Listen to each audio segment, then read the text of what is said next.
So much online negativity. How do we fight it? Does online negativity bother you? Insulting comments on YouTube or Instagram videos, back and forth arguments for all to see on Facebook, political battles seemingly waged over Twitter, and mainstream media's amplification of negativity? What can we do to fight it? I'm Sean from dishonorableSpeechandPolitics.com, and I'm here with 10 ways I believe you can start to help reduce the influence of online negativity with examples. Some of these ways you've probably heard before, but I'm willing to guess that, in particular, number 7 on this list, you probably haven't. So let's get started. Number 1, don't respond to negative comments. Responding to these comments can make them more likely to get noticed and give them more influence. On many social media sites, if the account to which negative replies have been posted is yours, you can block users and/or delete negative comments. You may also be able to shut off all comments if you feel that the bad effects of the negative comments outweigh the good of the positive ones.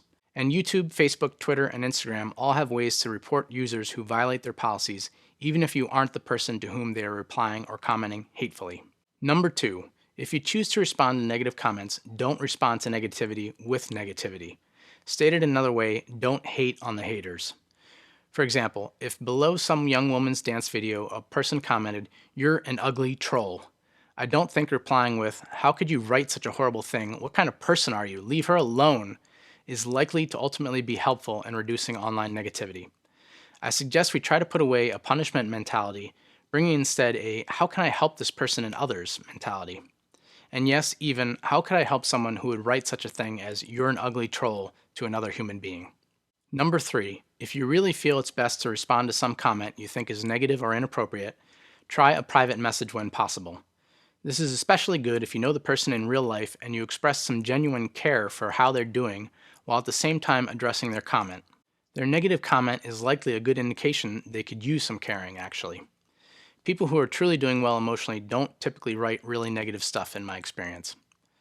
Going back to our ugly troll example, what you write in private message will depend on the exact circumstances and the nature of your relationship with the person, but let's say the guy who wrote it was one of your classmates and you know he was bullied as a kid, or that his parents were always critical of him and he never felt he was good enough in their eyes. An example of what one might write to him could be, "Hey, how are you? I saw your ugly troll comment on that girl's dance video. Is everything okay, man? I know we all go through hard times. I'm here if you want to talk." This might be enough for them to take down the comment without you even asking them to, because they probably didn't expect anyone to be expressing concern for them due to their comment. If you want to take it a step further and be more direct, you could continue with, "I know you had it pretty rough as a kid. I imagine you can understand it's probably going to be rough for that girl to read your comment. Would you maybe consider deleting it?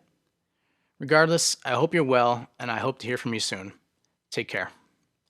What did I do there? I tried to inspire feelings of empathy in him, and I asked him to delete his message while still conveying that he had a choice in the matter. And I tried not to imply he was a bad person for writing such a thing, or would be a bad person if he didn't take it down.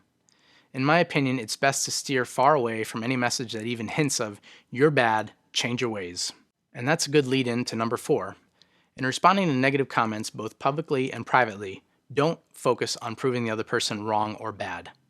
Maybe think about it as trying to help them see a different viewpoint, or perhaps even just trying to loosen up their take on things. That might be the best you can do. Similar to writing directly to someone you know, for the person you don't know, try to express care or at least not hostility when responding to their comment. Also realize that people who post negative things are hurting themselves with their posts because they are spending their time being fearful and hateful rather than curious and joyful. However you decide to respond, I suggest keeping that in mind to help guide you. This person's already hurting themselves. Do I want to hurt them more, or do I want to try to make their life better? An example might be if someone wrote, "This whole pronoun controversy thing is such garbage." A response that tries to show they're wrong and bad might be, "You've obviously never been discriminated against, so your closed little mind clearly wouldn't understand you, bleep." To be clear, I don't recommend writing that. I might try something more like, "What do you think is garbage about it? And what do you mean by controversy exactly?" That, in the least, might inspire them to think about their view of things a little more precisely. Depending on what they come back with, if they seem open to a respectful dialogue, you might ask, "Do you think calling someone by their preferred pronoun is different from calling someone by their preferred name? If so, in what way?" Basically, I suggest trying to inspire critical thinking by the other person in the hopes that that may help them see past some of the prejudices they may have. Number 5, use humor to deflect and diffuse negative comments. I believe humor can be a great interrupt for a pattern of anger and can help blow off charge. I do think you have to be pretty careful with this though, as humor can sometimes be taken the wrong way, especially by people who don't know you. One example of using humor to try to diffuse things could be if two of your friends are arguing back and forth on Facebook about politics. You could write something like, "You guys could argue this all day, but it's clear to me that the only way to settle this, once and for all, is with a Nerf foam gun duel. I propose high noon tomorrow. Safety glasses on, of course." Would that actually work to get the online negativity to stop? I think it'd really depend on who the two friends were, how into the argument they were, and what their relationship was like with you and each other. You have to use your own judgment on that. Be careful with humor, that's all I'll say. Number 6, post positive or at least neutral comments to dilute and lessen the effect of negative ones. Especially if the most recent comment is negative, write something positive and sincere so others see that first. It doesn't have to be something to try to negate the negative comment.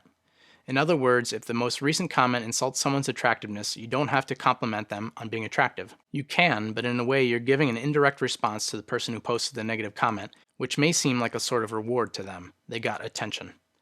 Instead, I believe any type of positive comment or even neutral comment or question should do. For instance, if "you're an ugly troll" is the last comment on that hypothetical dance video I mentioned earlier, you could leave a comment of, "I love the enthusiasm you bring to your dancing. Thanks for sharing." Or even, "How long did it take you to choreograph this?" This is similar to changing the subject in an in-person conversation with someone when they start to go negative. Number 7, you could leave a suggested more honorable version of the person's comment. This is similar to a process called steel manning, in which you try to create the strongest version of another person's argument before arguing against that version. In this case, though, you don't argue against it. I've done this in limited trials on my YouTube channel where, for instance, a video called 5 Reasons to Speak Honorably About Trump Even If You Hate Him had only 34% likes and got a number of negative comments. For examples of how to write suggested more honorable versions, look at those YouTube comments and/or through some of the suggested more honorable versions of politicians' speech I provide on my website. Some things to look for and remove or modify are name-calling, insults, mocking, being disrespectful, offering opinion as fact, assuming bad intent, providing misleading or inaccurate information, and promoting hate or violence, among other things. You can check out my list of 37 categories of dishonorable speech for more ideas of what to look for and avoid when writing suggested more honorable versions of people's dishonorable negative comments. A disclaimer, this method is still experimental, and I honestly don't know if it's going to ultimately help reduce online negativity. I do believe, especially on a wide scale, it's worth a try though. Number 8, if you respond to someone's negative comment with something truly constructive that's meant to be helpful, and they still come back with more negativity, it's likely best to disengage. The more responses a comment gets, the more attention it's likely to get, so at some point, you're helping to amplify it. And if no one reacted to negative comments, many people would probably stop leaving them. Okay, these next 2 suggestions for ways to reduce the influence of online negativity require some work and character on your part. Number 9 is, to reduce the prevalence and influence of online negativity, reduce negativity in yourself. I believe we're always teaching others with our behaviors, so lead by example. Consider reading books or taking courses on reducing anger, especially if you don't consider yourself an angry person, because you might be in denial. Or even if you're not, you may find ways to help those around you who are often angry. One online course I like is on udemy.com, Anger Management Techniques That Actually Work. It has a perception management worksheet in Section 5, Video 18 that I think can be quite helpful if you use it regularly. The website personalexcellence.com also has some interesting techniques for removing anger from your life. I'll put a link to these in the description for this video. And I'm sure there are a lot of books out there on the subject. I haven't read any specifically on anger, but I like Happiness is a Choice and other books by Barry Neil Kaufman as a way to reduce anger by choosing happiness. I believe the less anger you have, the less likely you are to be reactive to someone's online post or comment, and the less likely you'll be to post something even subtly negative in response to it. Number 10. Number 10 also requires significant character in my opinion. It's don't click on negative clickbait, read negative mainstream media articles, or watch online videos of personalities who've built up a good part of their following by saying negative things, such as about the other side of the political spectrum from them. Some examples of headlines that may sound interesting but are best to not click on if you want to avoid supporting negativity are, from May 25, 2021 on foxnews.com, Time to Fire Fauci. Lawmakers have grown tired of doctors' COVID flip-flops. Or from May 26, 2021, an opinion piece on NewYorkTimes.com whose title appears to be a quote from someone. I didn't click on it, working on my character, you know. Republicans are very, very close to driving democracy into a ditch. or a May 26, 2021 opinion piece on WAPO.com, that's the Washington Post. Rarely has the GOP fixation on race shown all its ugly facets like this. Those are just a few examples I found recently. While they might sound interesting, when you click on articles, you're supporting them and more articles like them. So if you really do want to reduce the influence of online negativity, keeping in mind that social media negativity can be inspired by what people read in mainstream media, I'd suggest reconsidering clicking on such articles. That's my list of 10 ways you can help reduce online negativity. I hope you found it helpful. If you did, please like this video and subscribe to my channel. Good luck staying positive out there, or I believe even more preferably, staying honorable out there. And thank you for watching.